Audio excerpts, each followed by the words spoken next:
Son las 7:30 de la tarde, una hora menos en las Islas Canarias. Sean bienvenidos todos a la redacción abierta aquí en El Toro Televisión, donde empezamos con la ilusión de seros útiles, de informaros, de opinaros, de situaros las noticias, de seros útiles.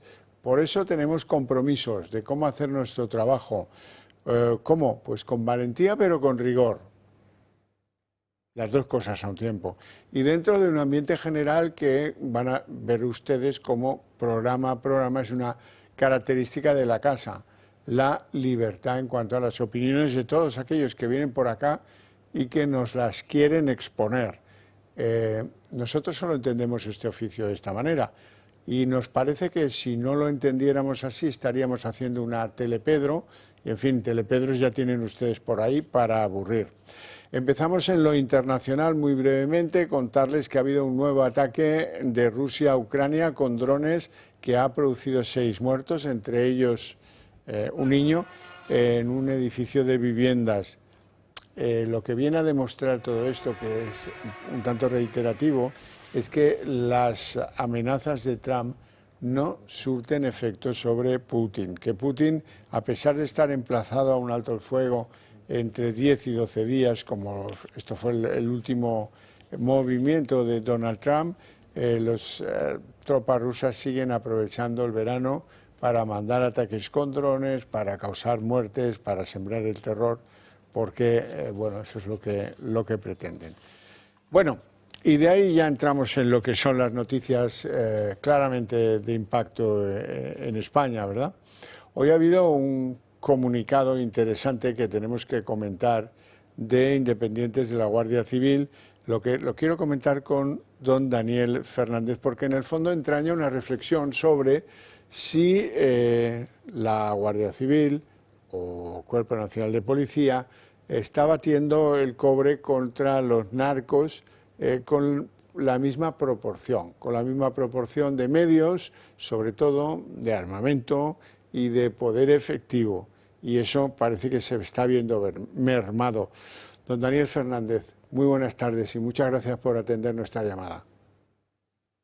Hola Xavier, muy buenas tardes. Gracias por darnos voz. Venga, vamos a ver, ¿cuál es su, digamos, punto de vista sobre esa desproporción entre los medios que usan los narcos y los que tienen que usar los servidores públicos del Estado?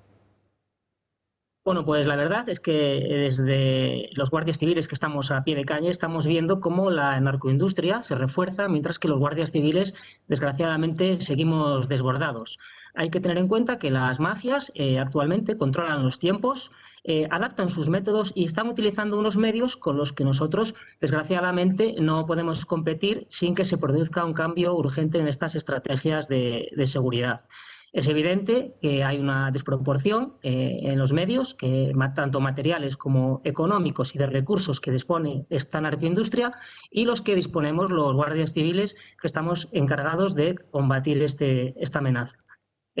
Con esta última embarcación que se detectó en las playas de Vera antes de ayer, una embarcación nueva, como se puede ver, valorada en más de 150.000 euros, cada uno de esos dos motores ronda los 50.000 euros, y pone de manifiesto la magnitud de los medios materiales con los que disponen estas redes criminales, mientras que nosotros, los guardias civiles, pues difícilmente podemos combatir, podemos sacar una patrulla pues, para poder hacer frente a esta vasta extensión de territorio y evidentemente, pues meterlos entre rejas, que es de lo que tratamos nosotros. Además, hay un segundo problema y con el que estamos totalmente en contra, y es que desde el Ministerio del Interior se están emitiendo mensajes autocomplacientes que no reflejan esa realidad operativa que nos trasladan los guardias civiles que están a pie de calle. La industria de la droga, la narcoindustria y la inmigración irregular mueven miles de millones de euros. Es un negocio ilícito muy, muy lucrativo y por ello ellos marcan los tiempos. En el momento en que detectan que hay una mayor presencia policial, por ejemplo, en la zona de Cádiz, pues automáticamente trasladan su logística a otros puntos de nuestra geografía, como es el caso de Almería, donde en las últimas semanas pues, se han avistado de forma creciente y constante este tipo de embarcaciones. Sí, sí, está claro. Es una pelea desigual. Lo que pasa es que o la libramos o se comen parte de este país, porque ya tienen una capacidad de comprar voluntades, tienen una capacidad de tener más medios, mejores medios, y desde luego cuentan con una mano de obra que ese es otro de los problemas que tiene la sociedad española. Hay jóvenes que prefieren bajar fardos de estas gomas, como las llaman ellos, a pues tratar de encontrar trabajo, o si lo pierden, pues tratar de superarlo con lo que cobramos por el desempleo, y prefieren vincularse a eso. No solo prefieren vincularse a eso, sino que hoy en día hay pocos pueblos en España que no tengan una plantación de algún tipo de drogas, ¿no? Lo cual quiere decir que ellos van medrando, quiere decir que ellos van haciendo y blanqueando ese dinero que obtienen del negocio de la droga, y quiere decirse que con eso estos tíos no cometen delitos contra la salud pública, cometen delitos contra la seguridad de la sociedad española. Así es, Xavier. En este sentido, por eso desde IGC denominamos a esto la narcoindustria, porque ya no solo en sí el hecho de trasladar droga o personas desde un punto a otro, sino que es un negocio que desgraciadamente afecta al conjunto de la sociedad, ya que necesitan y requieren de una inmensa red logística, abastecimientos, guarderías, petaqueo, abastecimiento de carburante, y por ello entendemos que se debe atajar de una forma mucho más contundente. Los guardias civiles no podemos competir de igual a igual, sino que debemos ejercer un poder superior para poder hacer frente a esta situación. Desde luego. Daniel Fernández, vicepresidente de Independientes de la Guardia Civil, muchísimas gracias por tu participación en el programa. Te deseo a ti y a los miembros de tu asociación pues un feliz verano, y a ti especialmente una feliz tarde. Muchísimas gracias. Un saludo. Un placer. Bueno, seguimos con nuestro relato. Tenemos que hablar de incendios. Tenemos muchos incendios, demasiados incendios, agravados por un clima que produce rachas de viento, obligan a tener en esa atención a apagar esos incendios a 1 millar de bomberos y forestales. Se han quemado por ahora 42.000 hectáreas en toda España, en todo lo que llevamos de año, y hay que pues estar atento a lo que sucede en los 3 focos principales. En primer lugar, las Urdes. Ahí sigue preocupando la extensión quemada, que abarca unas 2.600 hectáreas y que está en un perímetro de entre 28 y 31 kilómetros. Ha acabado el confinamiento para gran parte de las poblaciones de la comarca de las Urdes. En estos momentos el fuego está estabilizado en torno a un 90% del perímetro. Y, en fin, la situación es un poco más optimista, aunque pues la preocupación se la han llevado. De las Urdes nos vamos al sur de la provincia de Ávila, donde sigue activo el incendio. 3 días lleva, 2.000 hectáreas quemadas, con alguna buena noticia, como por ejemplo el fin del confinamiento de Montbeltrán y del Arenal, ambos municipios de Ávila, pero no está del todo apagado.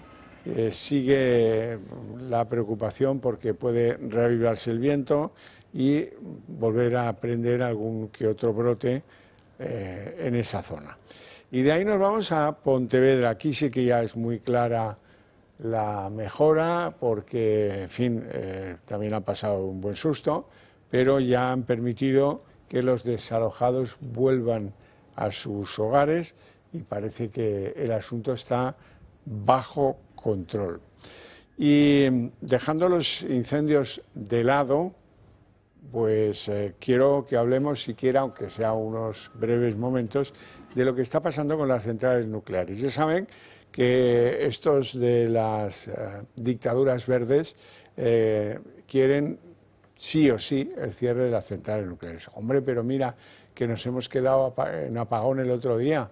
Sí, bueno, pero eso fue porque cerrasteis las nucleares. Si no lo hubierais hecho, no hubiera pasado. No, pero las nucleares no las queremos, nosotros energías verdes y competitivas y tal, resilientes, todas estas paparruchas. Y alguien se pregunta, oiga, que las centrales dan mucho empleo y esa gente se va a quedar en el paro. Bueno, ese es su problema.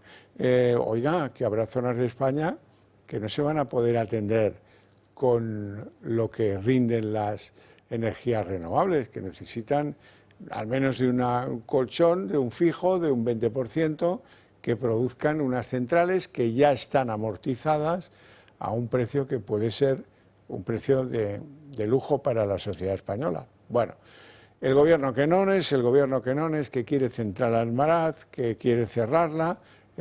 Almaraz es una central clave para la economía de Madrid.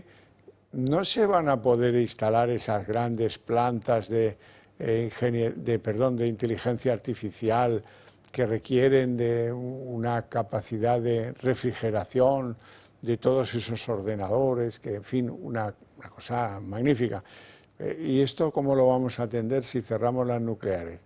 ¿Que va a ir a expensas de que la energía renovable tenga sus ciclos y sol habrá, pero viento a lo mejor no? Y que el sol o la energía fotovoltaica obtenida del sol produzca desequilibrios en la red por falta de inversión, etcétera, etcétera, como lo del apagón, pues no tenemos mucho futuro. La gran suerte es que parece, según algunos que interpretan las claves del gobierno, parece que el gobierno estaría abierto a una extensión de la vida de las nucleares, si no, esto no encarece el recibo. Bueno, hay centrales exactamente iguales que las que de las que estamos hablando en España, las de Almaraz o Ascó, Vandellós, que estas centrales han sido, pues su vida laboral pues ha sido extendida, ¿verdad? Porque consideran que pueden funcionar unos años más. Al final el gobierno parece que se abre, ha sido, no sé si es magia o es potagia, pero fue que el gobierno catalán les pidiera que no cerrasen las centrales que están allí porque Cataluña depende de estas centrales y parece que ha cambiado el tono. No para todos, porque vamos a ver lo que ha dicho Yolanda Díaz, la vicepresidenta y lideresa de Sumar, que dice que está en contra. Ha emitido este tuit: aumentar la extensión de la vida útil de las nucleares camina en la dirección contraria al proyecto de transición ecológica del Gobierno de España y del despliegue de energías renovables. Hace años que España tiene este debate cerrado y los plazos de cierre son muy claros. No vamos a permitirlo, dice esta señora lideresa de Sumar, que tiene bien pocos diputados. Bueno, sí, estas decisiones estaban tomadas, pero pueden revisarse, porque lo que no habíamos tenido nunca, señora Yolanda Díaz, es un apagón de un día entero. ¿Estamos? Así es que nadie tiene garantías. ¿Quién garantiza? ¿Usted, Yolanda Díaz, garantiza que no vuelva a haber un apagón? Es que las nucleares sí lo garantizan. Ese es el pequeño asunto. Que esto no es solamente la radicalidad y el dogmatismo de alguien que está en posiciones de ser vicepresidenta. No lo vamos a permitir, ¿no? Es la conveniencia del interés general. O va a hacer Sumar, va a pagar las 35.000 reclamaciones de gente que ha perdido su patrimonio, su dinero, pérdidas, gastos, por culpa del apagón. O se lo facturan las compañías aseguradoras a Sumar y ustedes van y lo pagan. Venga, hombre. En fin, ya está bien, ya está bien. Quiero hablarles también de algo que está pasando y es interesante, y es que los municipios empiezan a ser el punto de partida, el eje de partida de una reacción a lo que no les gusta y a lo que a los vecinos empujan a los ayuntamientos, y los ayuntamientos toman algunas medidas contra lo que no les gusta a los vecinos. Y es legítimo, y es político, y eso hace ganar votos, naturalmente. Entonces, les quiero hablar de Pozuelo de Alarcón, donde han ordenado cerrar el centro de inmigrantes, ese en el que el gobierno pretende meter dentro de una semana. Va a enviar 400 y pico de menas. Es un centro del gobierno.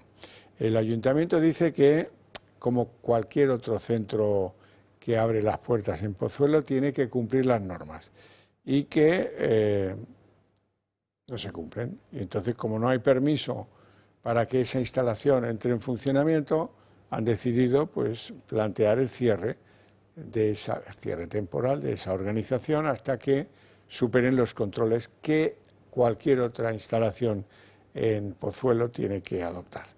Así que ahora el organismo que se encarga de las migraciones tiene 15 días para presentar alegaciones. El centro lleva funcionando desde 2022. Tiene una capacidad de 564 inquilinos. Ahora le van a meter 400 más. Hay preocupación entre el vecindario porque dicen, bueno, seguramente pues habrá habido más de una trifulca, habrá habido más de un lío y por supuesto hay un interés en que no manden más y en que si pueden pues actúen para que pues esos que están internados en estos centros pues atiendan lo más elemental de las leyes del comportamiento en nuestra sociedad. Otros dicen cuentos distintos. Por ejemplo, en este gobierno el ministro de Migraciones, que es Ángel Víctor Torres, dice que hay mucho racismo preventivo, que no les gusta, que cuando hay que alojar a alguno que sea blanco respondemos, como con Ucrania, pero cuando se trata de acoger a unos cuantos negros, pues que entonces no. Y por lo tanto eso es racismo preventivo, dice el ministro. Bueno, hablaremos más de este asunto. Permítanme contarles algunas cosas que ocurren, por ejemplo, en Aragón. Hablaremos luego de otras comunidades. En Zaragoza ha despegado hoy un avión de las Fuerzas Aéreas Españolas con 12 toneladas de ayuda humanitaria con destino a Gaza. Son alimentos, agua, algún medicamento creo que también. Se van a lanzar desde el aire con la finalidad de atenuar lo que el ministro de Exteriores, José Manuel Álvarez, llama la hambruna inducida por Israel, que está haciendo, la verdad, flaco favor a su causa con estos ataques a los que recogen comida o con este castigo a la hambruna, sin abrir puertas para que llegue por lo menos la solidaridad internacional que se tiene que arrojar desde el aire. Eso tampoco es, francamente. Bueno, antes les hablaba de Pozuelo de Alarcón, de ese planteamiento que hace el ayuntamiento, que es contrario a lo que desea el gobierno, que quiere a esos 564 personas que están en este centro alojados, quiere incorporarles en breve un buen número más de migrantes, en este caso parece que menores, y quiero hablarlo con la alcaldesa de Pozuelo de Alarcón, que es vieja conocida de este programa, doña Paloma Tejero. Muy buenas tardes, gracias por atendernos. Nada, gracias a vosotros, un placer volver a verte. Cuénteme el planteamiento de su ayuntamiento. Entiendo que los vecinos empujan, entiendo que los vecinos están muy molestos con esta presencia, ¿no? Bueno, es comprensible, es preocupante, ¿no? Y más cuando vemos imágenes y sucesos como lo que está ocurriendo en Alcalá de Henares. Entonces es normal que exista esta preocupación porque estamos viviendo una situación en la que el Gobierno de España está practicando una política migratoria descontrolada, sin ningún tipo de planificación. Esto es, bueno, puertas abiertas. Yo los traigo a la península y luego ya pues a las comunidades autónomas, a los ayuntamientos que me resuelvan el problema. Yo creo que este descontrol genera inseguridad, genera caos y preocupación. Y nuestra tarea pues es intentar, en la medida de nuestras posibilidades, pues intentar apaciguar un poco esos ánimos y sobre todo poner orden donde a día de hoy lo único que existe es caos. Bueno, el ayuntamiento simplemente dice, no, esto no cumple con las condiciones requeridas, no les damos permiso, pero esto llega años tarde, porque esto estaba en funcionamiento desde el 2022. Eso habrá que explicárselo a los ciudadanos. Y en segundo lugar, eso pues supongo que empezarán a trabajar de inmediato, se dará mucha prisa y obtendrán el permiso. No es una medida que resuelve a la larga el problema, ¿no?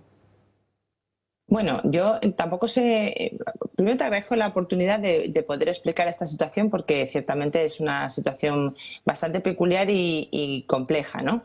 Yo no sé muy bien en qué circunstancias se dieron en el año 2022 cuando fue la guerra de Ucrania, una circunstancia que fue evidentemente impredecible. Toda España apoyó, toda España y todas las administraciones se volcaron para ayudar a estas familias. Este centro era un centro de titularidad estatal, que pertenecía a la Tesorería General de la Seguridad Social. Era un centro de formación que tenía licencia concedida en 2013 para auditorio, aparcamiento y bueno, y debía de tener algunas habitaciones para que la gente que iba allí a recibir cursos pudiera alojarse y pasar allí, bueno, pues el tiempo que fuera necesario. Entiendo que, bueno, esto es la política del yaque, la política de la chapuza, pues hace que esa situación que se plantea como una cosa excepcional por la guerra de Ucrania, pues bueno, pues empiece a normalizarse. Por eso nosotros empezamos a recibir información con titulares hace aproximadamente un mes de la intención del Gobierno de España de convertir ese centro, que estaba concebido como algo coyuntural, como digo, y temporal, para bueno, pues, intentar paliar situaciones urgentes, pues empezamos a recibir informaciones de que aquello se va a convertir en un centro residencial de larga estancia para menores inmigrantes procedentes de Canarias. Nosotros pedimos toda la información posible, hemos pedido reuniones al Ministerio, a la Delegación del Gobierno, a la Ministra de Migraciones, a todo el que se nos ocurría, le hemos solicitado información y ante esa falta de información absoluta, pues hombre, la responsabilidad de una alcaldesa es, bueno, vamos a sentarnos a ver qué pasa aquí, en qué condiciones está este centro. ¿Cuál es mi sorpresa? Que es que ese centro nunca jamás se tramitó nada para legalizar aquel centro de ucranianos en aquel momento, o sea, en 2013 tiene la licencia de centro de formación, por una cuestión de emergencia se transforma en un centro de acogida y a nadie se le ocurre intentar legalizar esa situación. Y ante esta situación, pues bueno, pues como cualquier otro expediente administrativo de cualquier ciudad, yo no, porque esto no es una cuestión política, ni siquiera nosotros podemos intervenir, es una cuestión técnica, jurídica y administrativa ante una actividad que carece de la oportuna licencia y máxime cuando afecta a las personas y puede implicar, bueno, puede afectar a la seguridad de las personas, se dictamina un cierre cautelar de esa actividad hasta que se legalice la situación en caso de que sea legalizable, ¿vale? Estamos en esa fase, hemos dado un plazo de 15 días, a partir del cual, bueno, pues el Gobierno de España tendrá que intentar demostrar que la actividad que allí se está desarrollando se ajusta a la legalidad urbanística de nuestra ciudad. Y mientras tanto, bueno, pues ellos son responsables de lo que allí dentro suceda. Yo, desde luego, ya lo he manifestado a lo largo del día de hoy. A partir de hoy, no me declaro responsable de lo que allí pueda suceder porque existe un cierre cautelar y es el Gobierno de España el único responsable de lo que allí suceda mientras no se intente legalizar esta situación, que le va a costar, ya te lo digo. Está a punto de producirse un nuevo reparto de menas. Esto depende, entre otros, de Ángel Víctor Torres, que llamaba a la situación en general, no respecto de Pozuelo, que hay mucho racismo preventivo, decía el ministro. Y en ese reparto, que parece que se va a producir la semana que viene, ¿tienen ustedes idea de si van a llegar menas de Canarias a ese centro de Pozuelo? Bueno, idea no tenemos nunca porque del Gobierno de España nunca tenemos información. Yo espero que no, porque como te comentaba, la actividad está suspendida de forma cautelar. Luego, afirmaciones como esa del racismo preventivo, pues bueno, lo que demuestran es que tenemos un ministro que es indigno del cargo que ostenta, ¿no? Ojalá España estuviera en otras manos, porque racista es tratar a los inmigrantes como ganado, que es lo que están haciendo. Y además es temerario, es ilegal lo que están haciendo. Yo no sé si el ministro Torres llevaría a sus hijos a una guardería. Yo no lo haría y seguro que él tampoco. Entonces no entendemos muy bien por qué sí quieren meter encima menores de edad o inmigrantes en un centro que carece de cualquier tipo de licencia. Doña Paloma Tejero, alcaldesa de Pozuelo de Alarcón, le agradezco muchísimo su participación en el programa, sus opiniones. Y bueno, vamos a ver en qué queda, si se salen con la suya.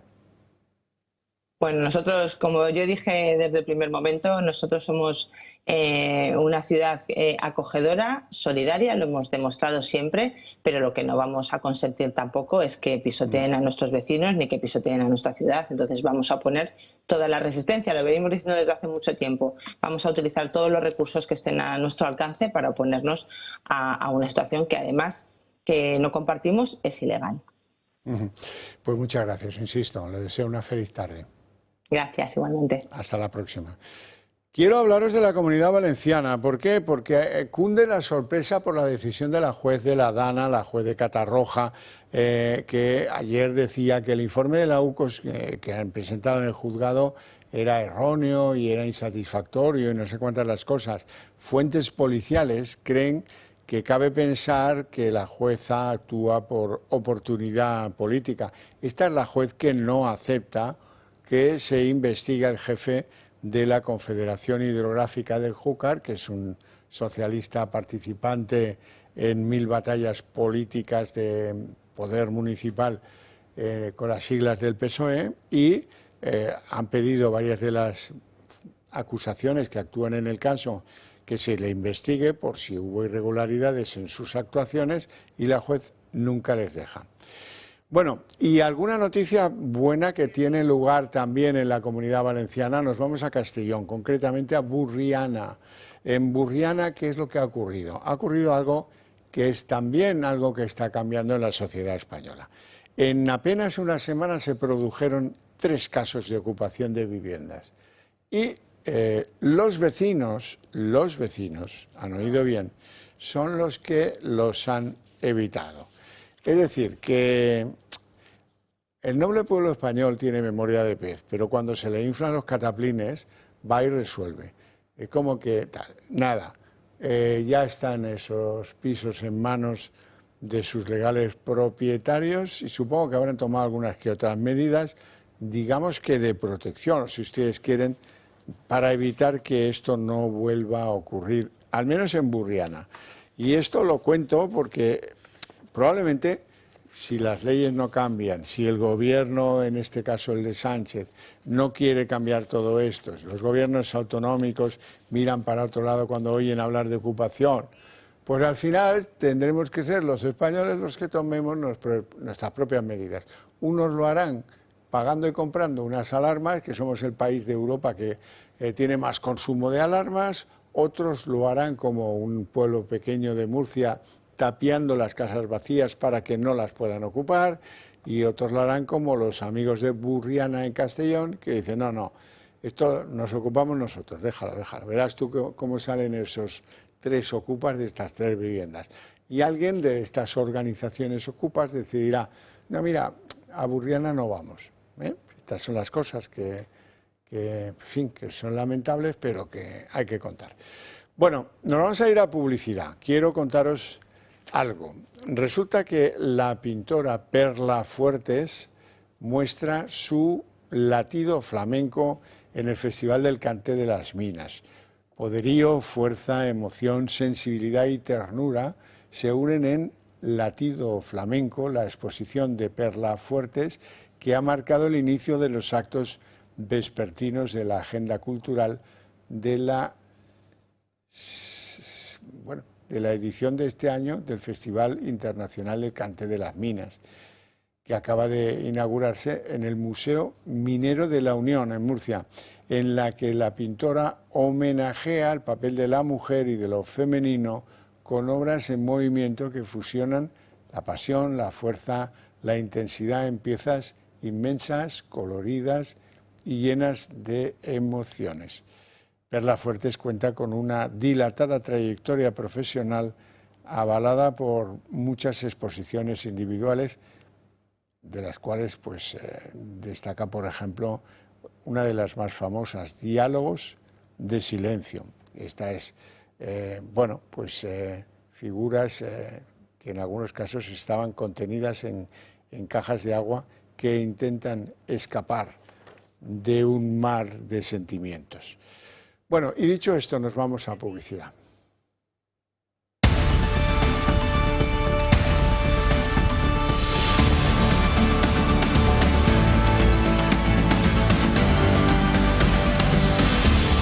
las 8:03 jóvenes minutos, momento en el que abrimos nuestra mesa de análisis político. Hoy lo primero, presentarles a nuestros invitados. Yago Soler, muy buenas tardes. Muy buenas tardes. Periodista y hombre de principios morales sólidos, además de buceador.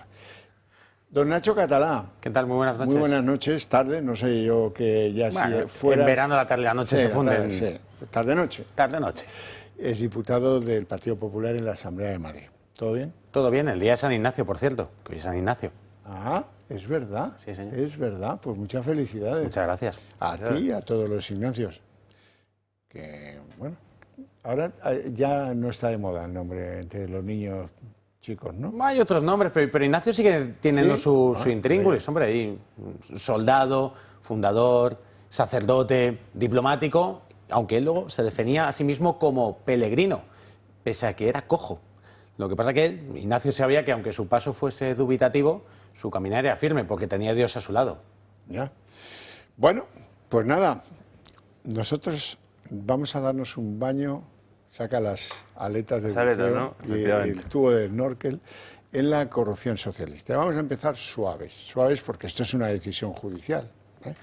El juez Hurtado abrirá juicio contra Álvaro García Ortiz, el fiscal general del Estado, en septiembre.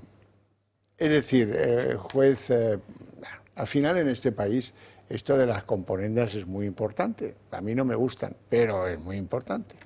Y alguien ha visto que, hombre, vaya papelón el de la apertura del año judicial, el rey presidiéndolo con el toisón, etcétera, tal. El triministro a un lado, como ministro de Justicia que es, Félix Bolaños, y el fiscal general que tiene un papelito, un discursito en ese acto que preside el rey, insisto.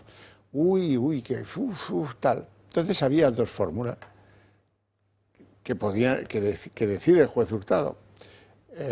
Separarlo del cargo y hacerlo antes de que manche esa apertura del año judicial que se suele producir el 5 de septiembre, o hacerlo después, que es menos virulento, menos traumático, lo que ustedes quieran. Ha decidido que lo va a hacer después, pero en septiembre. O sea, en septiembre va a quedar finiquitada la cuestión. En 3 días le ha pedido el juez Hurtado a las partes, díganme ustedes qué opinan, si debo suspenderle, separarle del cargo, siquiera que temporalmente o definitivamente, ya veremos, dependerá de la sentencia, para que pues, no se produzca la circunstancia de que se siente en el banquillo y le interrogue un fiscal que está bajo sus órdenes, que es lo que hay que evitar, porque eso sería ponernos a un nivel judicial peor que el de Botswana. Vamos a verlo. El juez Hurtado no llevará a juicio a Álvaro García Ortiz por lo menos hasta septiembre, tras confirmarse el procesamiento del fiscal general del Estado por revelación de secretos contra González Amador. La pareja de Isabel Díaz Ayuso quedaba pendiente conocer la fecha del juicio oral. El auto de procesamiento no se firmará hasta después del acto de apertura del año judicial, previsto para el 5 de septiembre. En este solemne acto participa García Ortiz, por lo que su presencia podría manchar la imagen institucional. La intención del magistrado es posponer para septiembre su última resolución antes de elevar el sumario a la sala de enjuiciamiento, momento en el que García Ortiz pasará de ser procesado a acusado. Se espera que la fecha del juicio se fije para finales de este año o principios del 2026. El juez Hurtado ha decidido paralizar el procedimiento hasta recibir la opinión de las partes sobre si debe suspender cautelarmente al fiscal general, en caso de que se abra juicio oral. Como ya ha declarado la Fiscalía, García Ortiz no tiene intención de dejar el cargo mientras no se le declare culpable. Así, el magistrado ha solicitado a la Fiscalía, a las acusaciones y a la defensa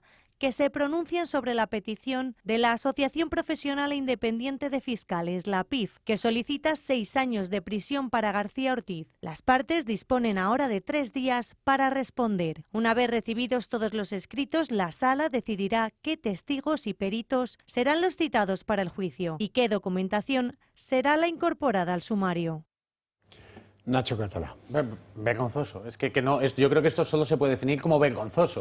O sea, que tengamos al servidor público que tiene encargado la persecución de los delitos, procesado por cometer delitos y que se siga aferrando al cargo simplemente porque su amo Sánchez así se lo está pidiendo, es una cosa inaudita en la historia de España. Es que hoy estamos hablando de que si la apertura de año judicial que se hace desde hace cientos de años en España, se tiene que mover o no, porque hay un tipejo que está manchando el nombre de la Fiscalía y que puede ensuciar ese acto. Es que, mire una cosa, en España hay 2.500 fiscales. Hoy, el 90% de esos 2.500 fiscales le han pedido que dimita, porque el fiscal general de Estado solo puede dimitirse a sí mismo, nadie le puede quitar de ahí, salvo que haya una sentencia condenatoria.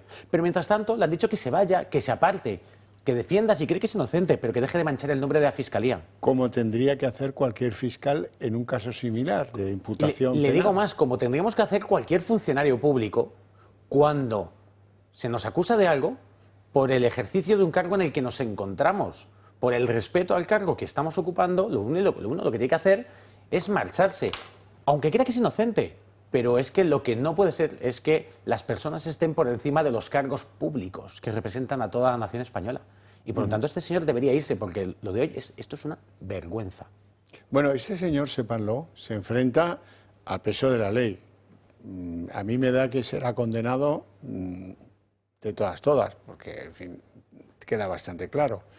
Podría ser que no, pero en cualquier caso, sí lo es, si es condenado. Como es funcionario, se enfrenta a lo peor del rango de castigo de la sentencia y lo que marca el Código Penal. Se enfrenta entre 6 y 12 años de cárcel, es decir, que sí o sí entraría. Y además a una inhabilitación de por vida. No será nunca más fiscal de nada, ni de sala ni de su casa, de nada. A eso se arriesga. Que es posible que estén urdiendo cómo pasarle por la gatera del Tribunal Constitucional y que le absuelva a Cándido Conde Pumpido, pues hombre, difícil, pero hemos visto en ese tribunal que alguien bautizó en la transición como prostitucional, hemos visto cosas que nos han helado la sangre. Yago Soler.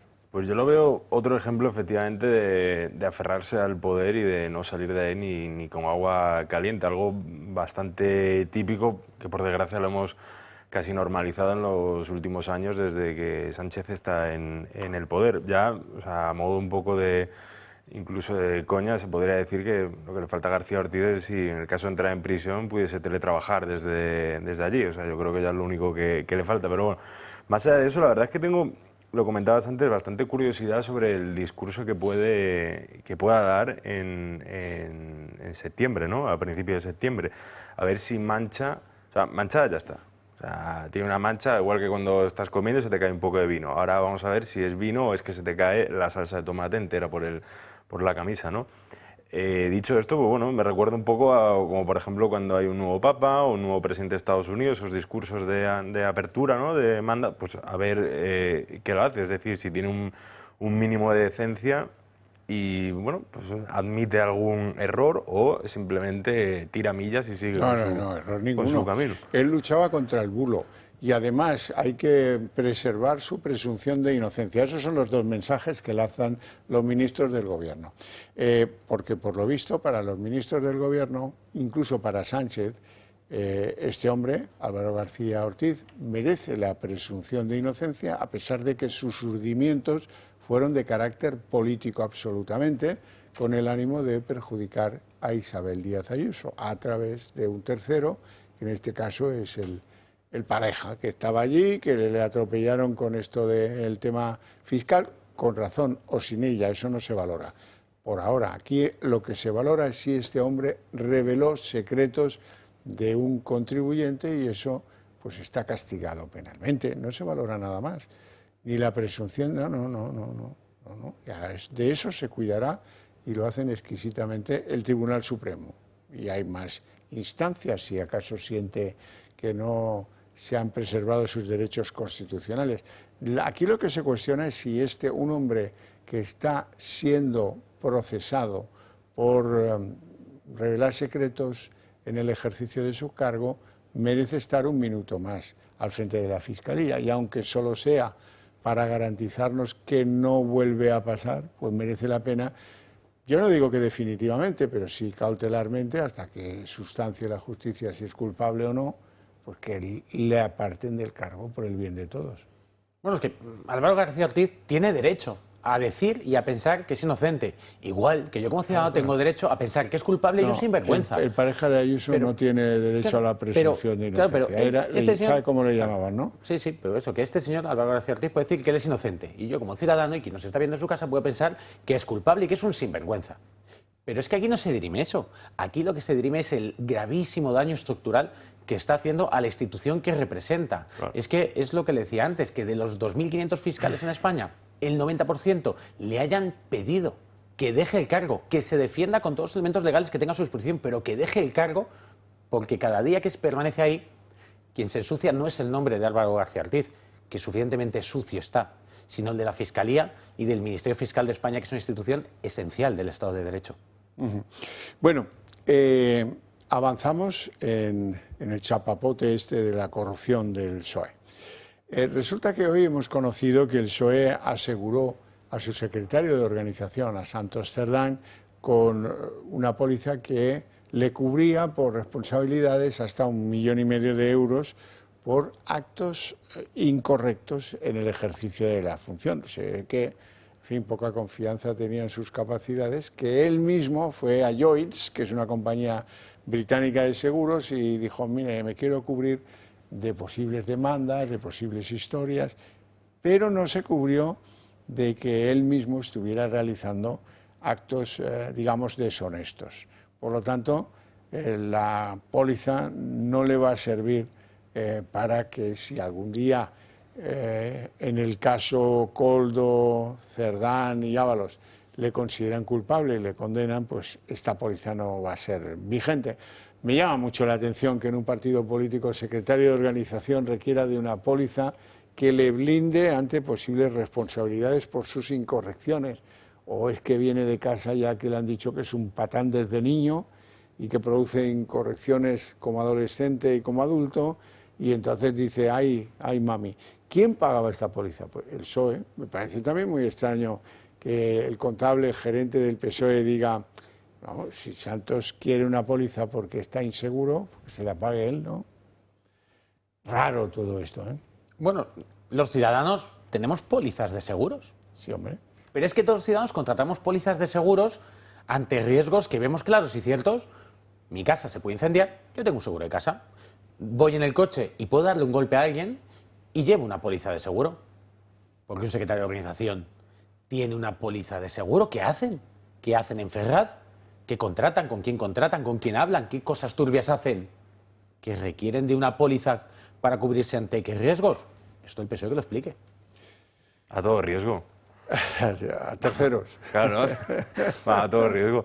No, a mí también me resulta, no sé si es normal en el resto de partidos o no, pero bueno, visto lo visto, es cuanto menos sospechoso, o sea, sobre todo que lo pagase la sigla del partido, o sea, que lo pagase PSOE, porque bueno, si él decide tirar hacia adelante con su conciencia y con su pasado, con lo que hace, y pagarlo por sí mismo, pero pues fíjate bueno, que pero que lo pague el partido. La póliza le cubre hasta 1,5 millones de euros por actos incorrectos. Esto significa pues que la agrupación de Alpedrete me va a llevar a los tribunales porque he puesto allí una gestora y he echado a los que había. Eso es lo que maneja un secretario de organización. Bueno, un secretario de organización que no esté en Soto del Real, para entendernos. Puede haber otros manejos sucios que haga un secretario de organización, que tampoco van a ser asegurables, ni por Joyce ni por nadie. Así es que esto queda en uno de esos ribetes divertidos, entrañables del dramatis personal del tipo, ¿no? De Santos Cerdán. Lo mismo pasa con, ayer les hablábamos de su hermana. Su hermana es un caso bien divertido porque es como él pero con el pelo largo. La hermana resulta que había cobrado de Servinavar también, porque Servinavar, que él dice que no fue propietario del 45%, la práctica viene a demostrar que era una máquina para nutrir de fondos a la familia, a la hermana, al cuñado. Ahora vamos a ver lo de... bueno, la constructora de Cerdán pagó a su hermana otros 258.000 euros a través de una cooperativa opaca. No sé lo que es una cooperativa opaca o si lo son todas las cooperativas, tienen un punto de opacidad. En concreto, es la cooperativa en la que, o para la que, trabajó Cerdán en su día. La hermana estaba en política, la hermana dejó de estar en política, fue creo que teniente alcalde del municipio donde nacieron los Cerdán. Y el cuñado, ahora vamos con el cuñado. El cuñado, sabemos de él que es albañil, que es una muy noble profesión y que cobró más de 61.000 euros de Servinavar por su trabajo durante 4 años. Y como quiera que Servinavar no hacía reformas de baños y cocinas, sino túneles en Velate, pues bueno, pues parece que esto está destinado a ser una ayuda que se le dio al cuñado de Cerdán, digo yo, marido de la señora que hemos visto, no hemos llegado a ver, de la hermana de la que hemos hablado antes. Todo esto, ¿qué te parece? Asqueroso. Es decir, esto, y bueno, la corrupción socialista que llevamos viendo también desde los años 80, es decir, que aquí con los Santos Cerdán en realidad no está pasando nada nuevo, ¿no? Los que peinan canas saben perfectamente que en el final del felipismo esto estaba al orden del día. Y bueno, nos encontramos aquí con que un secretario de organización, que como decíamos antes, tiene una póliza de responsabilidad civil. ¿Para qué? Si usted es un gestor de recursos humanos, si usted no maneja dinero, si usted no puede afectar derechos de nadie, ¿para qué se contrata póliza?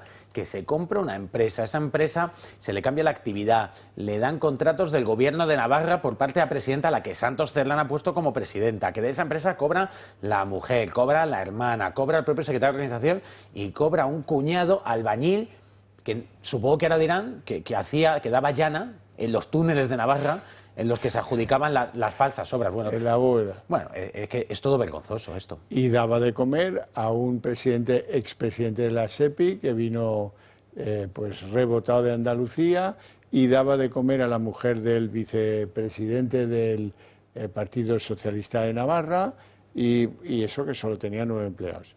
El genio Anchón Alonso, el creador de esta empresa, tenía que ser ministro de Trabajo y verías tú cómo lo resolvía todo en un plis-plas.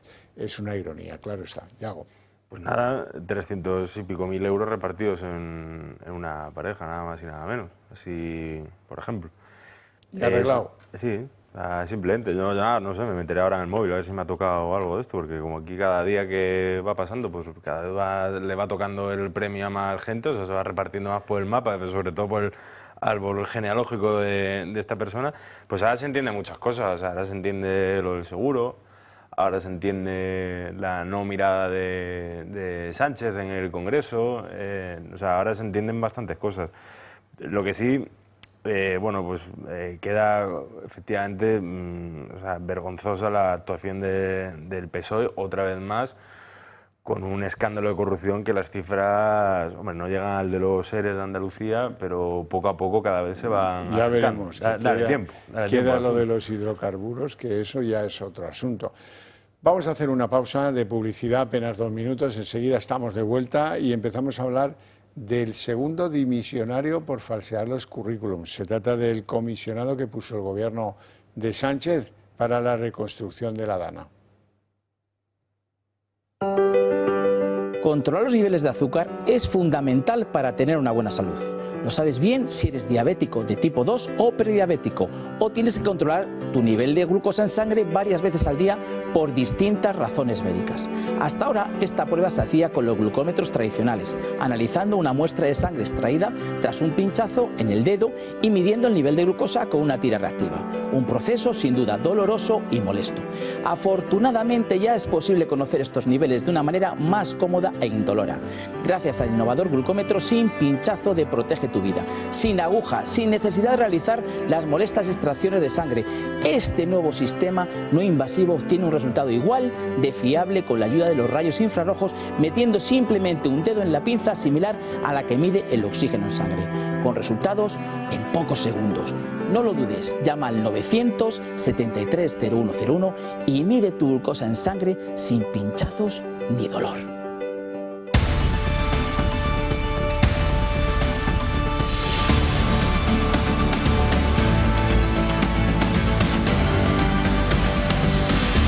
Segundo caído en nombre de la titulitis, aunque la de este provenía de 30 años atrás. El hombre elegido para ser el comisionado del gobierno en la reconstrucción de la Dana no era otro que el que es presidente del Partido Socialista del País Valencià, que se llama José María Ángel.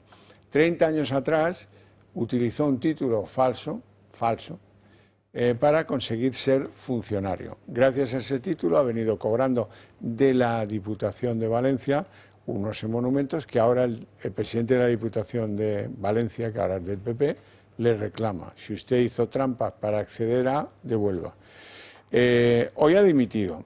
Él sigue diciendo que todo esto es mentira, que le persiguen, que es una persecución contra él, rabiosa y furibunda, y que se basa en falsedades. Pero hoy ha dimitido. Y era un personaje relevante dentro del partido de Sánchez o de Diana Morán, que es la que manda ahora allí, la que ya veremos si aguanta el viaje y es la candidata en las próximas autonómicas valencianas. Vamos a ver esto de la dimisión. Nuevo revés para el gobierno de Sánchez, y esta vez tiene que ver con los títulos falseados. Aún sigue reciente la polémica dimisión de Noelia Núñez, la ya exdiputada del Partido Popular, por mentir en su currículum. Ahora, aunque el tema es el mismo, cambia el protagonista. José María Ángel Batalla, el alto comisionado para la reconstrucción de la Dana del Gobierno de España, ha presentado su dimisión. La razón, el escándalo que ha ocasionado la revelación de que utilizó un título universitario falsificado para lograr su plaza como funcionario. Sin embargo, en una carta dirigida al Ministerio de Política Territorial, él sigue asegurando que está tranquilo y que no ha falsificado nada. He tomado la decisión personal e irrevocable de presentar mi renuncia al cargo de comisionado especial para la reconstrucción y reparación de la Dana. Quiero dejar claro que jamás he falsificado ningún documento y, por supuesto, jamás me he valido de ningún documento falso para acceder a ningún puesto. Paralelamente, la Diputación de Valencia abrió el miércoles un expediente de información reservada a Carmen Ninet, la mujer de José María Ángel, por exactamente lo mismo, por ocupar un cargo de alta dirección sin la licenciatura obligatoria correspondiente. Las cosas en pareja se tienen que hacer así. Bueno, es una broma de mal gusto, por mi parte. ¿Comentarios? Bueno, pues nada, un caso absolutamente lamentable. A mí, fíjese, lo que también me parece tremendo de esto es que alguien pueda acceder a la plaza de funcionario con estos tejemanejes, ¿no? Joder, pues los que hemos aprobado una oposición echamos años, echamos muchas horas, nos los curramos, nos suspenden muchas veces, vuelves, tal. Lo que me parece sorprendente es que la Diputación, en ese momento gobernada por el Partido Socialista, pasase por encima del esfuerzo de seguramente tantos opositores que había en ese momento para darle un puesto a dedo. Pero lo bueno es que esto se va a solucionar de una manera muy sencilla, porque la Diputación le pedirá a la universidad que acredite la emisión de un título oficial, que eso es blanco y en botella. Usted se ha presentado una carrera, ha aprobado sus asignaturas, se le ha pedido el título. ¿Lo tiene o no lo tiene? Como no lo tenga, lo que yo sí que espero es que la Administración de la Diputación Provincial reclame todos y cada una de las retribuciones que ha percibido este señor de manera fraudulenta. A mí lo que me resulta llamativo es el primer día que este señor asume el cargo, como no piensa y dice, ah, es verdad. Y me dice, bueno, pues oye, me aparto, o oye, tal.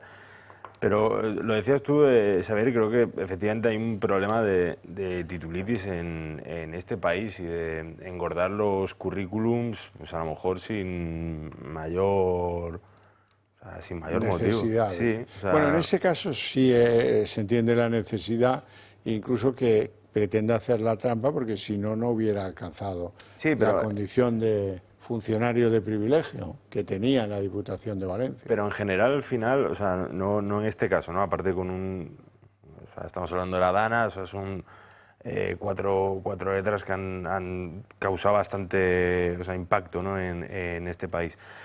Pero yo me refería, o sea, normal en general, o sea, engordar los currículum con carrera, con máster, con no sé qué, cuando quizás no sea tan necesario y se vea mejor con el trabajo que, o sea, ¿cuántos años llevaba este señor? 30 años. O sea, con el trabajo, más el currículum de, oye, pues está de tal año aquí, que con carreras y con máster. Y al final, como decíais, ¿no? es una cosa que puedes acudir al rectorado de una universidad y que se ve en cuestión de minutos, o sea, si efectivamente tienes ese título o no, o si ese título es válido en este país y, bueno, en fin, todo lo que hemos visto. Bueno, entre mentiras en los currículos se podía establecer una doble clasificación entre los que la mentira es necesaria para conseguir un fin, el caso de este tipo, José María Ángel, o el caso de que es una mentira beautiful, para que quede mejor en la foto, que no se diga que no soy nada académicamente. Eso en política es una bobada, probablemente porque la gente lista no necesita estar titulada en nada. Son listos, saben hacer algo en el mundo de la política, venden un producto político eficazmente, consiguen la confianza del voto del elector, pues eso es la clave, porque ese es el ejercicio de la política. Noelia Núñez, que era muy peleona, que era muy leal al partido, que era una persona desde joven metida en eso, que probablemente, no lo sé, pero probablemente tuviera escaso o nulo bagaje laboral, pero estaba elegida por otros criterios, porque era mona, porque era mujer, porque era leal, porque era leona y peleona en lo suyo en Fuenlabrada, que es un escenario no muy proclive al Partido Popular. Pues esa demostración de cualidades hizo que la hicieran vicesecretaria de no sé qué. Pues ya está, ¿para qué te lías? No necesitas decirle al mundo que eres filóloga del inglés, qué bobada. Pero bueno, estas cosas que parezca que, ¿no? Y ya le garantizo yo que mucha gente que tiene la licenciatura o el grado de Derecho, por supuesto, no tiene ni idea de Derecho. Claro, claro. Pero que es que además, y aparte, fíjate, yo creo que es una buena conquista, es decir, que los puestos de representación política no son un clasismo reservado solamente a quien tiene unas connotaciones o que tienes unos conocimientos académicos, ni mucho menos. Oiga, yo puedo elegir a esta u otra persona porque me representa, porque habla claro, porque dice las cosas como yo las diría y por lo tanto la quiero elegir. Y porque tiene seguidores y lo veo, y ya está, y no hay más. ¿Verdad? Sí, es que yo creo que, bueno, o sea, en política y en todo, ¿no? O sea, yo, por ejemplo, he estudiado en periodismo, en ciencias de información aquí en la Complutense, pues había gente a mi lado que de periodismo pues no tenía ninguna vocación. Es que también hay un problema, yo creo, que con las carreras, que entran muchísimas personas en muchos grados, como puede ser Derecho, ADE, Periodismo, Magisterio, y que luego se ven que son pues simples pelusillas, o sea, que no tienen ningún trasfondo, ninguna vocación.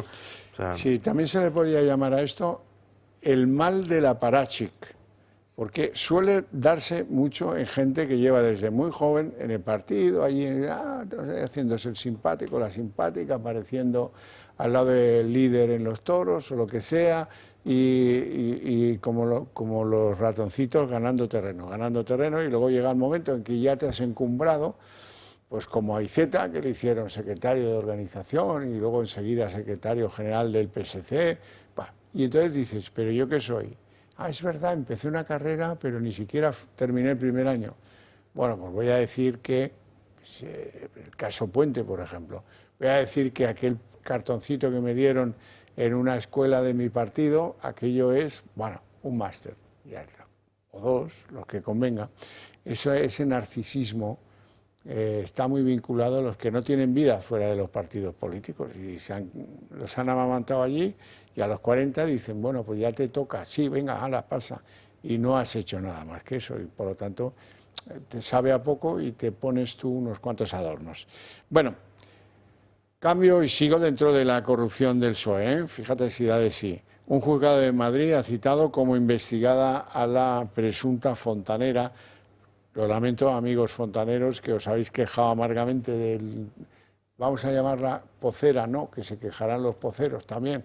Bueno, pues no sé cómo llamarla, espía de la Gestapillo del PSOE que montaron con el abogado de exuperancia Rapú, el que puso el PSOE para que no tuviera repercusión, que firmaran a Pedro J en aquellas cosas sexuales. Bueno, este se llama Teijelo. Estaba Teijelo, estaba un empresario fugado en Dubái del tema de los hidrocarburos. Parece que había algún exagente del CNI, bueno, una Gestapillo montada ahí tremenda.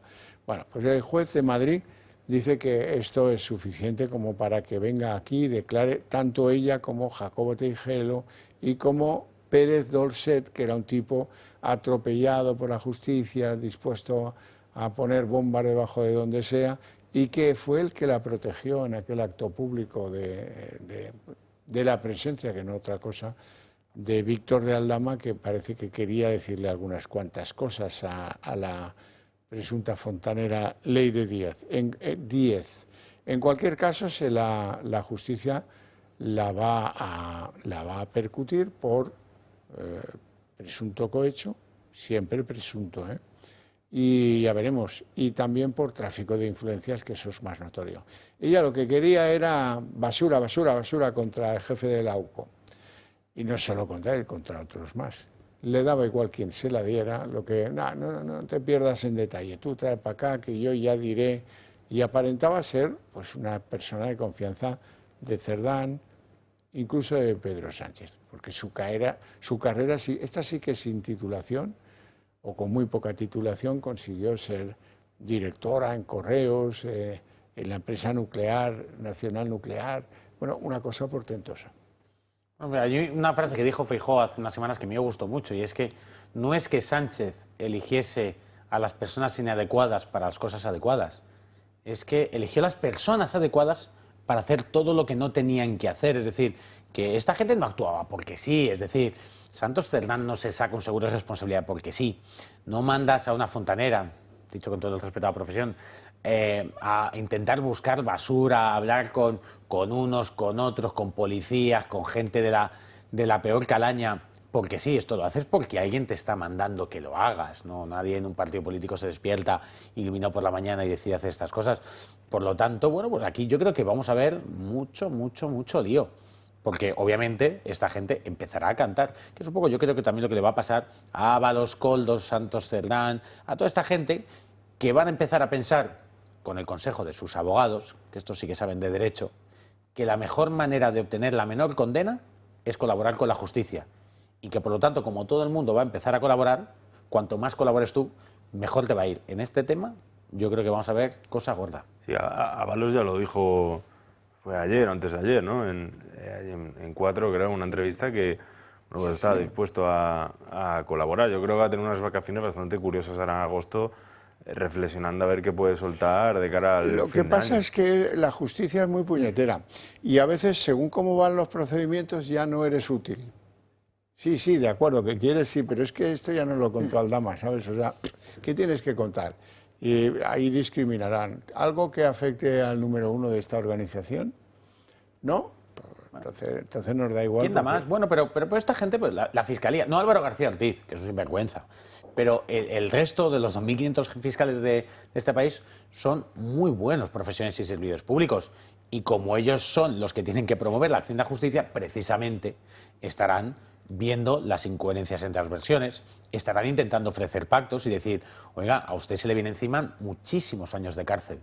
Y si usted quiere seguir viendo la infancia de sus hijos y quiere conservar sus posesiones, más vale que colabore con la justicia. Y no vale que me diga que el uno llevaba las uñas sucias. Quiero que me diga cosas de verdad. Y yo creo que en esos dimes y diretes de confesiones va a estallar la corrupción del Partido Socialista. Lo que sí es curioso en todos estos años es la obsesión del Partido Socialista con la Guardia Civil. O sea, es una cosa que personalmente me llama la atención. O sea, así como, bueno, esto, lo de levantarte un día y escuchar a esta señora amenazando a la cúpula de la UCO ya es cuanto menos llamativo, ¿no? Pero bueno, lo de Pérez de los Cobos, o sea, eso yo creo que a lo mejor fue el inicio.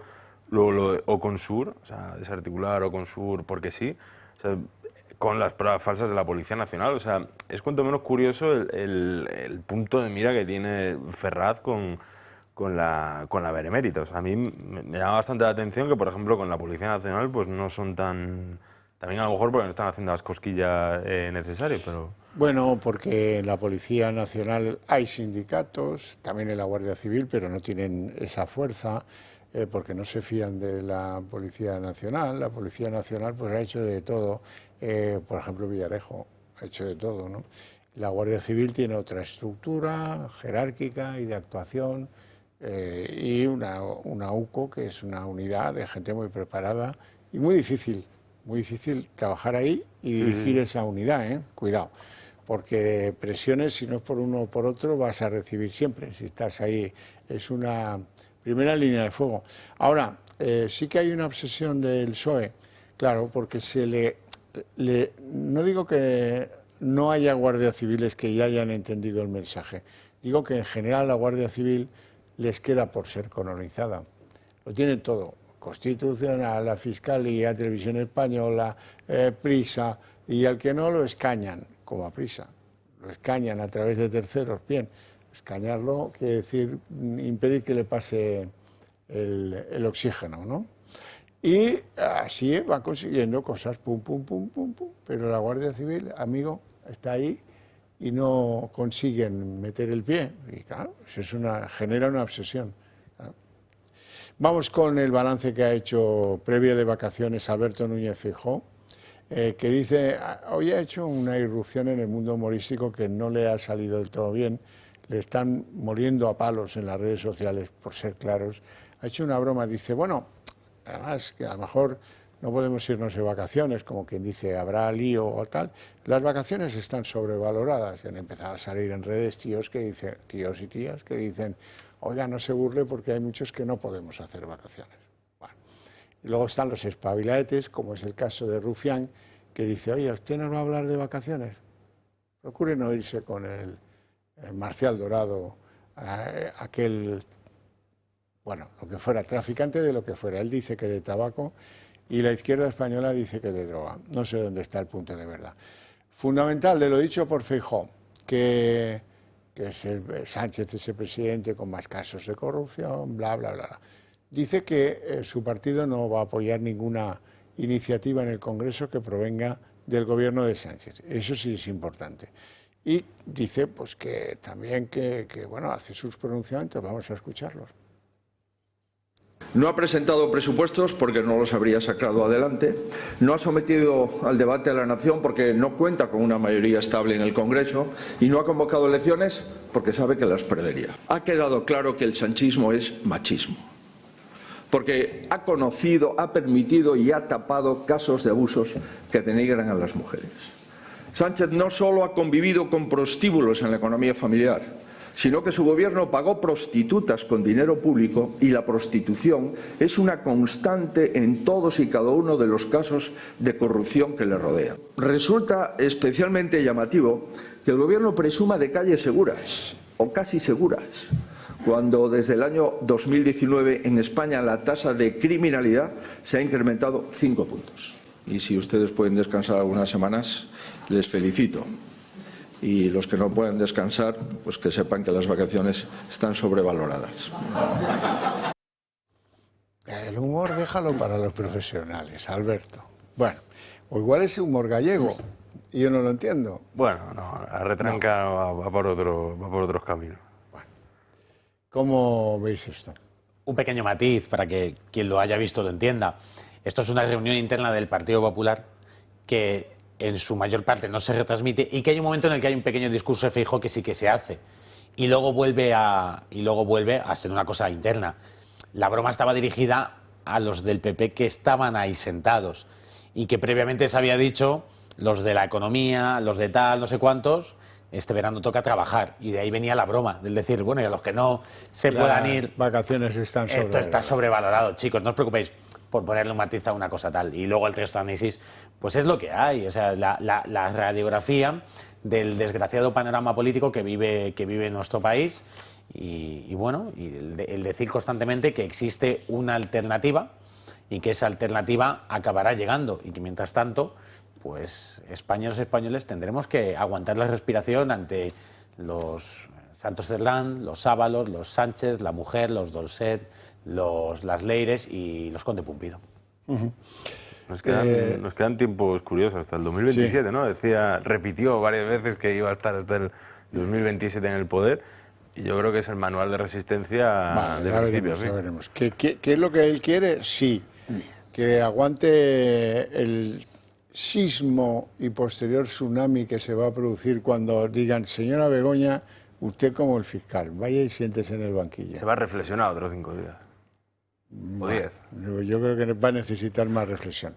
Bueno, vamos a ver con las vacaciones de este hombre que el sábado se va a costa de todos, lógicamente, como cualquier otro presidente del gobierno, por otra parte, se va a Lanzarote.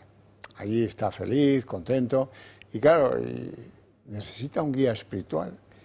Y hace que Zapatero, que no se sabe muy bien cómo, pero ya ha conseguido tener una casa en Lanzarote pagada quién sabe por quién, bueno, se encuentren allí estos dos estrategas, finos estrategas del ajedrez, y empiecen a definir la jugada de cómo va a ser la reentré, cómo recuperamos el futuro de la legislatura.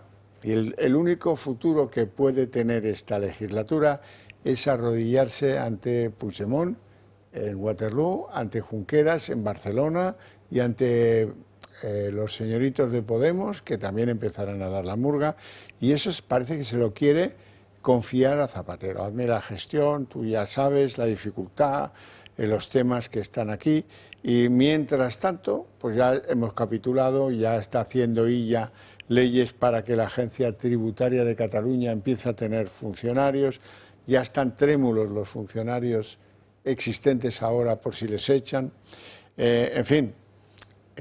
Y mientras tanto el gobierno sigue diciendo algo que es mentira desde siempre. No va a haber privilegios para ningún territorio, no va a haber privilegios para nadie. Lo decía Montero, que está medio escondida porque la van a zurrar en algún mitin en Andalucía por los privilegios que están dando a Cataluña.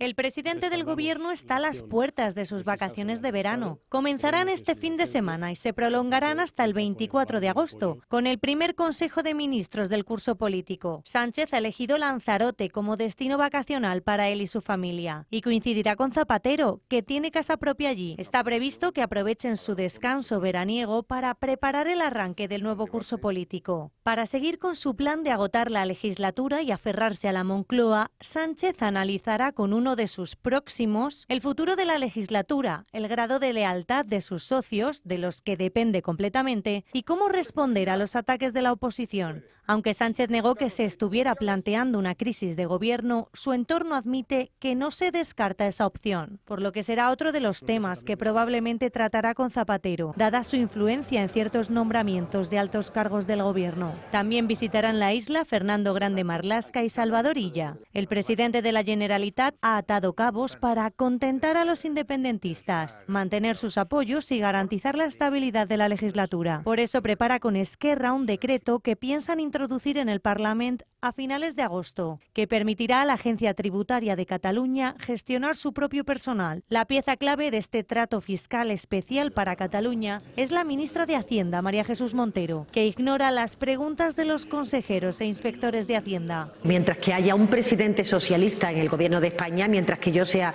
ministra de Hacienda y haya un gobierno de progreso en este país, ningún privilegio va a haber en un territorio respecto a otros territorios. Lo hemos dicho siempre y trabajamos en la reforma de un modelo que tiene que aportar más recursos a todas, sin excepción, las comunidades autónomas. La Asociación de Inspectores de Hacienda del Estado exige a la ministra una respuesta firme y pública, que garantice que no habrá traspasos forzosos de funcionarios de la Agencia Tributaria en Cataluña y que se respetará la legalidad vigente.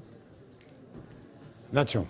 Yo les recomendaría que en estas vacaciones la vicepresidenta y ministra de Hacienda vaya a la calle, en las calles de Andalucía y diga esto mismo, que vaya a Barbate, que vaya a Conil, a donde ella quiera, a Grazalema, y diga exactamente esto, a ver qué le dice la gente, porque seguramente los andaluces, que son algunos de los que más van a sufrir esto, junto con los madrileños, tienen mucha opinión que ofrecerle a la ministra. Y no, pues claro, lo de Zapatero y Sánchez reunidos como Al Capone y Corleone, viendo cómo van a seguir con los tejemanejes de la mafia, pues bueno, si no fuese porque lo que se dirime es el futuro de España, sería hasta de chiste. El problema es que es lamentable. A mí me recuerda a Berlusconi, que tenía una casa sobre la... Villa Certosa. Exactamente, sobre el acantilado, iba llamando, iba cesando ministros, cambiando vicepresidentes, anunciando a empresarios tu negocio está arruinado, en fin, desde su poderosa, la mareta de Berlusconi, digamos. No le des ideas, ¿eh? No le des ideas. Pues sí, mira, lo que se podía sumar, por ejemplo, es a las calles del campo de Gibraltar, que mientras esta señora dice que bueno, no va a haber una comunidad más desigual que otra, de momento el tren de Algeciras-Madrid parece el tren de la bruja. O sea, está todo el rato parado, no hay, o bueno, mitad lo haces en bus. Luego Óscar Puente decía el otro día, creo, respondiendo a un tuit de Ayuso, que los billetes de Renfe ahora son asequibles.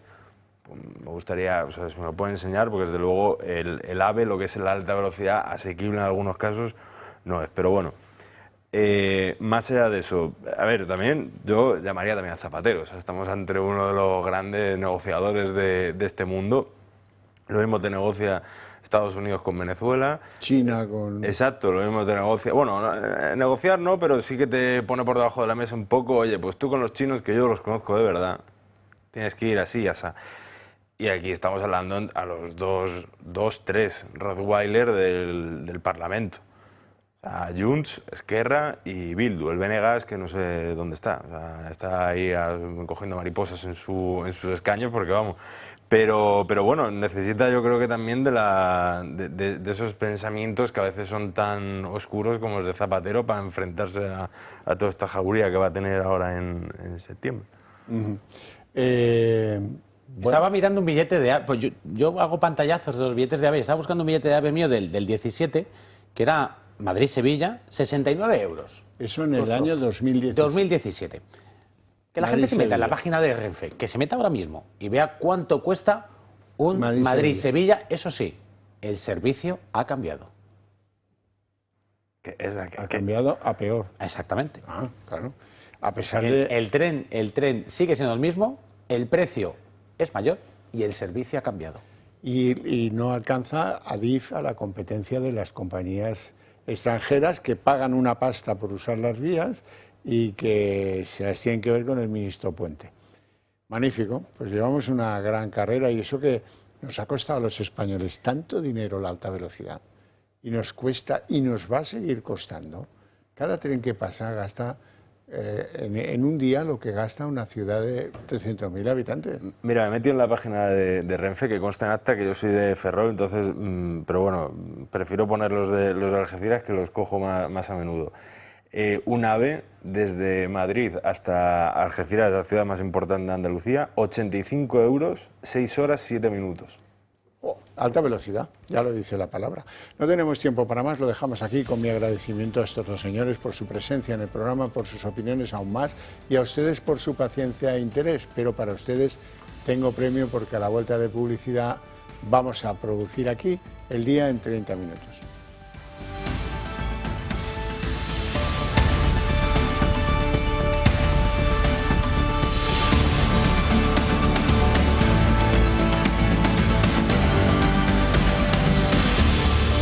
El día en 30 minutos. El magistrado que instruye la causa contra el fiscal general del Estado ha pedido a las partes que expliquen sus motivaciones porque está pensando en separarlo del cargo, al menos preventivamente, una vez firme el auto que le envíe a procesamiento y a sentarse en el banquillo. Y eso se producirá probablemente en el mes de septiembre, después de la apertura del año judicial. Así es, Ángel Hurtado abrirá juicio contra el fiscal a la vuelta de vacaciones y coincidiendo con el acto de apertura del año judicial. García Ortiz no se plantea dimitir hasta que no sea declarado culpable, por lo que dejará a la Fiscalía en una situación insólita en esta solemne ceremonia. Será la primera vez que el máximo responsable de perseguir delitos en nuestro país dé un discurso a la cúpula judicial a un paso del banquillo. En su discurso de 2024, Ortiz pronunció un fuerte alegato por la ejemplaridad de las instituciones. Bueno, los próximos meses van a ser claves en el futuro judicial del fiscal general. En septiembre, el juez abrirá la fase de juicio oral y García Ortiz va a pasar de ser procesado a acusado, un cambio en su situación procesal. Su defensa, la Abogacía del Estado, tendrá después 10 días para presentar su escrito y la causa se elevará a la sala, presidida por Martínez Arrieta, el frente de la sala penal. Un mes después ya sabremos la fecha del juicio, que podrá ser a finales de año o empezado ya 2026.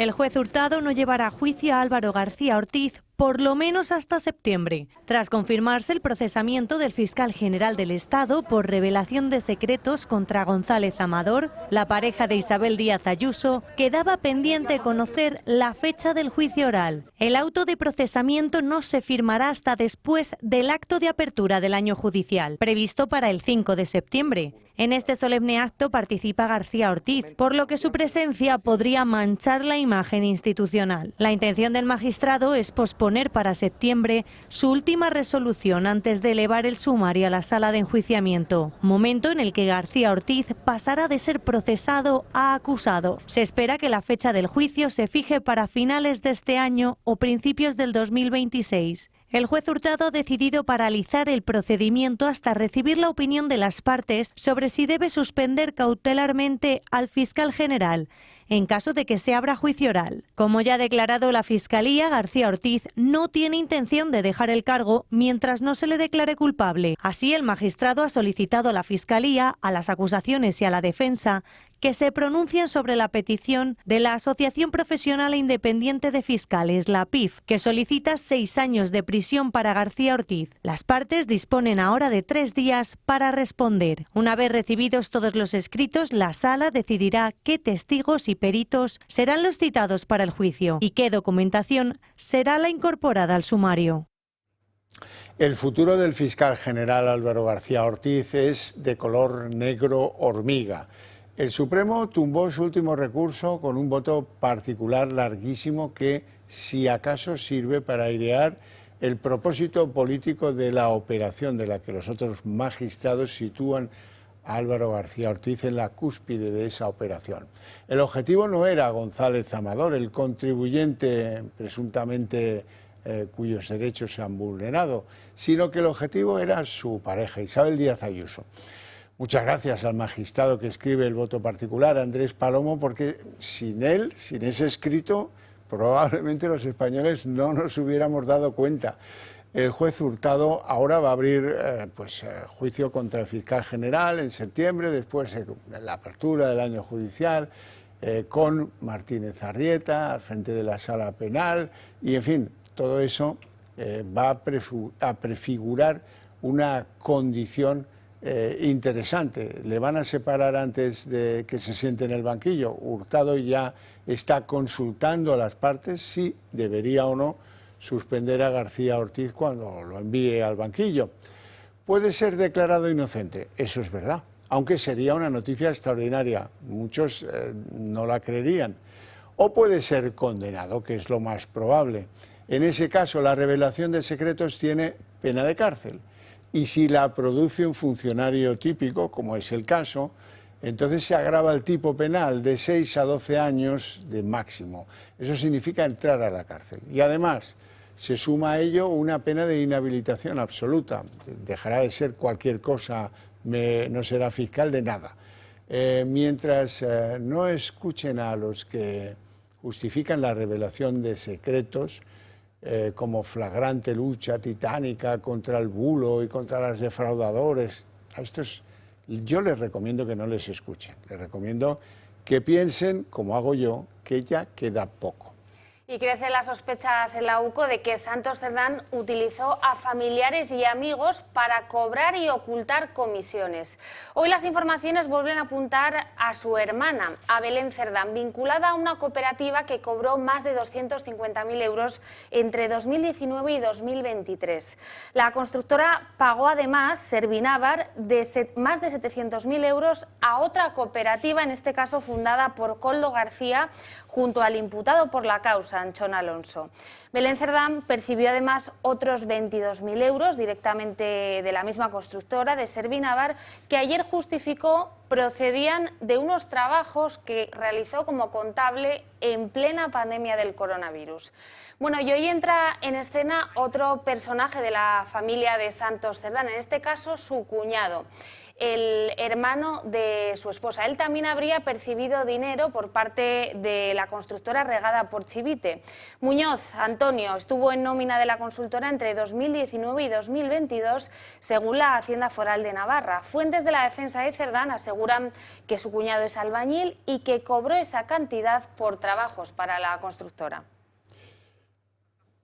Bueno, la espía socialista, llamada vocera, fontanera o simplemente espía, Leire Díez. Esta hoy ha tenido también un día de disgusto porque resulta que todas sus andanzas buscando basura contra el mando de la Guardia Civil al frente del AUCO, pues al final se van a revisar en los juzgados. Se van a revisar en los juzgados pretendiendo que pueda haber cometido dos delitos, uno de cohecho y otro de tráfico de influencias. La exmilitante socialista que abandonó el partido y sus maniobras contra la AUCO van a tener que pasar por el juzgado en declaración de imputada el 11 de noviembre. El magistrado que llevará esta investigación, se apellida Zamarriego, también llama a declarar como testigos al empresario Javier Pérez Dolcet, el que la defendía cuando pues parecía que se le echaba encima a Víctor de Aldama, y al abogado Jacobo Teijelo, que no es otro que el PSOE le puso a Exuperancia Rapú, aquella señora que ofrecía servicios sexuales a Pedro J. Ramírez y que consintió que le grabaran en sus aposentos. Y además hoy también es noticia la dimisión del comisionado del Gobierno para la reconstrucción de la Dana después de la polémica por su presunto título universitario falso. Él hoy defiende su inocencia, asegura que nunca ha falsificado un título, pese a que ya hay una investigación abierta por parte de la Fiscalía Anticorrupción. La Diputación de Valencia investiga ahora a su mujer, que tiene un puesto directivo en un museo de la Diputación. Nuevo revés para el gobierno de Sánchez, y esta vez tiene que ver con los títulos falseados. Aún sigue reciente la polémica dimisión de Noelia Núñez, la ya exdiputada del Partido Popular, por mentir en su currículum. Ahora, aunque el tema es el mismo, cambia el protagonista. José María Ángel Batalla, el alto comisionado para la reconstrucción de la Dana del Gobierno de España, ha presentado su dimisión. La razón, el escándalo que ha ocasionado la revelación de que utilizó un título universitario falsificado para lograr su plaza como funcionario. Sin embargo, en una carta dirigida al Ministerio de Política Territorial, él sigue asegurando que está tranquilo y que no ha falsificado nada. He tomado la decisión personal e irrevocable de presentar mi renuncia al cargo de comisionado especial para la reconstrucción y reparación de la Dana. Quiero dejar claro que jamás he falsificado ningún documento y, por supuesto, jamás me he valido de ningún documento falso para acceder a ningún puesto. Paralelamente, la Diputación de Valencia abrió el miércoles un expediente de información reservada a Carmen Ninet, la mujer de José María Ángel, por exactamente lo mismo, por ocupar un cargo de alta dirección sin la licenciatura obligatoria correspondiente. Pedro Sánchez hace la maleta, se va de vacaciones, se va a Lanzarote y allí tiene un invitado muy especial. Nos hemos enterado de que José Luis Rodríguez Zapatero también tiene casa en la misma isla y va a ser el gran invitado con el que trazar estrategias, líneas de estrategia del PSOE y del gobierno de Sánchez en el próximo futuro inmediato después de las vacaciones. Todo depende de los socios y de eso ya saben que José Luis Rodríguez Zapatero fue comisionado, como dicen algunos para la Dana, comisionado para encargarse de la relación con el prófugo de Waterloo, con Puigdemont. Luego tiene que peinar algún que otro socio díscolo que le puede plantear problemas inmediatos en el futuro, razón por la cual también ha llamado a la isla a Salvador Illa, el presidente de la Generalitat, que poco a poco va consiguiendo y presentando a Esquerra Republicana avances. Por ejemplo, en la agencia catalana que tiene que sustituir a la agencia tributaria. Ya va a poder empezar a construir ese futuro con algunos trabajadores de nuevo cuño. Los que ya están allí están muy preocupados por si no les echan en el futuro y también trabajan en un horizonte que en el año 2027 la agencia catalana ya gestione todos los impuestos para los catalanes. El presidente del Gobierno está a las puertas de sus vacaciones de verano. Comenzarán este fin de semana y se prolongarán hasta el 24 de agosto, con el primer Consejo de Ministros del curso político. Sánchez ha elegido Lanzarote como destino vacacional para él y su familia, y coincidirá con Zapatero, que tiene casa propia allí. Está previsto que aprovechen su descanso veraniego para preparar el arranque del nuevo curso político. Para seguir con su plan de agotar la legislatura y aferrarse a la Moncloa, Sánchez analizará con uno de sus próximos el futuro de la legislatura, el grado de lealtad de sus socios, de los que depende completamente, y cómo responder a los ataques de la oposición. Aunque Sánchez negó que se estuviera planteando una crisis de gobierno, su entorno admite que no se descarta esa opción, por lo que será otro de los temas que probablemente tratará con Zapatero, dada su influencia en ciertos nombramientos de altos cargos del gobierno. También visitarán la isla Fernando Grande Marlaska y Salvador Illa. El presidente de la Generalitat ha atado cabos para contentar a los independentistas, mantener sus apoyos y garantizar la estabilidad de la legislatura. Por eso prepara con Esquerra un decreto que piensan introducir en el Parlamento a finales de agosto, que permitirá a la Agencia Tributaria de Cataluña gestionar su propio personal. La pieza clave de este trato fiscal especial para Cataluña es la ministra de Hacienda, María Jesús Montero, que ignora las preguntas de los consejeros e inspectores de Hacienda. Mientras que haya un presidente socialista en el Gobierno de España, mientras que yo sea ministra de Hacienda y haya un gobierno de progreso en este país, ningún privilegio va a haber en un territorio respecto a otros territorios. Lo hemos dicho siempre y trabajamos en la reforma de un modelo que tiene que aportar más recursos a todas, sin excepción, las comunidades autónomas. La Asociación de Inspectores de Hacienda del Estado exige a la ministra una respuesta firme y pública, que garantice que no habrá traspasos forzosos de funcionarios de la Agencia Tributaria en Cataluña y que se respetará la legalidad vigente.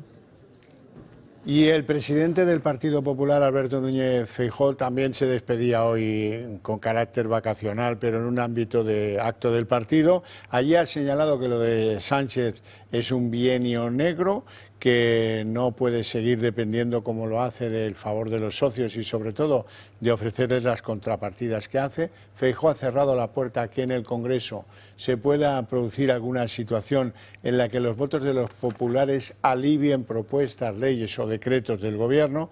Y luego, pues con un tono humorístico y mirando a los compañeros del partido que se tienen que quedar trabajando en agosto, ha comentado que las vacaciones están sobrevaloradas, lo cual le ha costado caro en redes sociales porque ha habido muchos españoles que se han sentido ofendidos porque no pueden ir de vacaciones.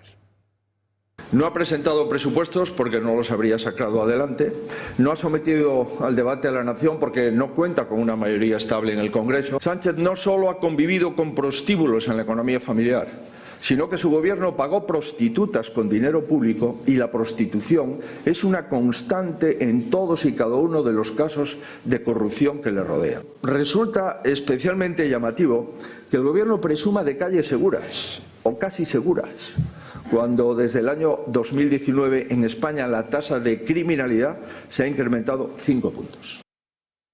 Y en ese balance de fin de curso, Alberto Núñez Feijóo también se ha referido a la situación en Gaza, donde la desnutrición infantil se ha triplicado en las últimas semanas, según denuncia Médicos Sin Fronteras. Alberto Núñez Feijóo, por una parte, dice que Israel está en su derecho de defenderse, pero por otro asegura que la situación actual en Gaza no es admisible. Es evidente que cualquier Estado tiene derecho a defenderse. Y cuando uno tiene un ataque terrorista de este nivel, con un territorio manejado por una organización terrorista como Hamás, tiene todo el derecho a defenderse. Dicho esto, lo que está pasando en Gaza no es admisible. Lo que está pasando en Gaza debe de censurarse y criticarse por cualquier democracia occidental. Y estas palabras de Alberto Núñez Feijóo coinciden hoy con unas imágenes tremendas que difunde Naciones Unidas. El ejército israelí habría disparado sobre un grupo de gazatíes, muchos de ellos niños, que esperaban el convoy para recoger comida. Solo el miércoles el ejército israelí habría matado a 91 personas que buscaban conseguir algo de ayuda humanitaria que llevan los pocos camiones que Tel Aviv permite entrar en el enclave. Los encargados de esta distribución son la Fundación Humanitaria humanitaria para Gaza, respaldada por Estados Unidos y por Israel, pero que no cuenta con el apoyo de la ONU. Ellos aseguran que están obligando a los gazatíes a desplazarse hacia trampas mortales para conseguir comida. Y hoy en la capital ucraniana, en Kiev, se han producido nuevos ataques con drones por parte de las Fuerzas Armadas rusas contra los civiles. Se han producido 8 muertes, un centenar de heridos. Entre los muertos hay un niño. Y bueno, lo que demuestra la técnica Putin de ir atacando, sobre todo en verano, posiciones incluso de civiles en las capitales ucranianas, pues lo que demuestra, como digo, es que no surten efecto las amenazas de Donald Trump. Donald Trump decía estar muy decepcionado con Putin y amenazarle con una acción muy directa y muy negativa para Rusia. Luego habló de unos aranceles durísimos, en fin, y al final terminó diciendo que tenía entre 10 y 12 días para llegar a un acuerdo de paz en Ucrania, cosa que no se ha producido y es más, parece que haya espoleado a Vladimir Putin a redoblar sus ataques contra los objetivos ucranianos. Y la península rusa de Kamchatka ha amanecido hoy con nuevas réplicas de hasta 6,7 grados de magnitud después del terremoto de 8,8 que asoló ayer esa península. Estos movimientos son consecuencia del mayor terremoto desde 1952 que ayer puso en alerta a prácticamente todo el Pacífico y que, ojo, podría tener nuevas réplicas en los próximos meses. Los expertos confirman que el terremoto, que no dejó daños personales, tampoco ha dejado graves consecuencias en el ecosistema animal. Y un día más seguimos muy pendientes de los incendios que siguen activos en Ávila, en Extremadura y también en Pontevedra. Nos vamos en primer lugar a Las Urdes, en Cáceres, donde las llamas ya han dejado afectadas a 2.600 hectáreas. Poco a poco se ha estabilizado la zona, pero el viento está dificultando la extinción ahora mismo en la zona de Avellanar. 80 vecinos ya han podido volver a sus casas, mientras este municipio y el de Robledo siguen todavía evacuados. También sigue el incendio en Cuevas del Valle y en Montbeltrán, al sur de la provincia de Ávila, aunque la situación parece que tiende a mejorar. Se teme, eso sí, que vuelvan las ráfagas de viento en la noche y que se pueda reavivar el incendio. En 3 días, este incendio en Ávila ha devorado más de 2.000 hectáreas, dejando tras de sí un perímetro de 25 kilómetros marcado por el humo y el intenso calor. 4.000 personas tuvieron que ser confinadas. Y pendientes también del fuego que se originó ayer en Acañiza, en Pontevedra, y que ha arrasado ya cerca de 300 hectáreas. El fuego, el mayor de este verano en Galicia, se inició con 5 focos simultáneos y se propagó rápidamente hasta el punto de que hubo que confinar a 7 núcleos de población. Desde la Xunta de Galicia aseguran que se trata de un incendio intencionado, aprovechando las jornadas de fuerte viento para hacer el máximo daño posible. Bueno, y además de este viento que en el día de ayer y en el día de hoy también está dificultando esas labores de extinción, llega un fin de semana marcado por una nueva ola de calor. Así empieza el mes de agosto, con un fin de semana en el que los termómetros se van a disparar a partir del sábado. El domingo será un día de temperaturas extremas de hasta 43 grados en Extremadura, 42 en Andalucía, 40 en Madrid y 38 en Ourense. Y Marina, ¿cómo va la operación salida? Hoy es un día de una barbaridad de coches. Así es, hoy es 31 de julio y por tanto empieza esa operación especial 1 de agosto que se va a prolongar todo el fin de semana, hasta el próximo domingo al anochecer. Se esperan nada más y nada menos que 7 millones de desplazamientos hasta el próximo domingo. Se trata de una de las muchas operaciones salida que hemos tenido a lo largo del verano y en la que la DGT insiste una vez más en la precaución al volante, especialmente coincidiendo con estas jornadas de muchos desplazamientos. Bueno, y hasta aquí el día en 30 minutos. Les deseamos una feliz noche a todos, especialmente a los que decidan continuar con la señal del Toro Televisión. Y felicidades a todos los que se cojan vacaciones a partir del día de hoy. Nosotros y a los Ignacios. Y a los Ignacios. Mañana volvemos, que descansen.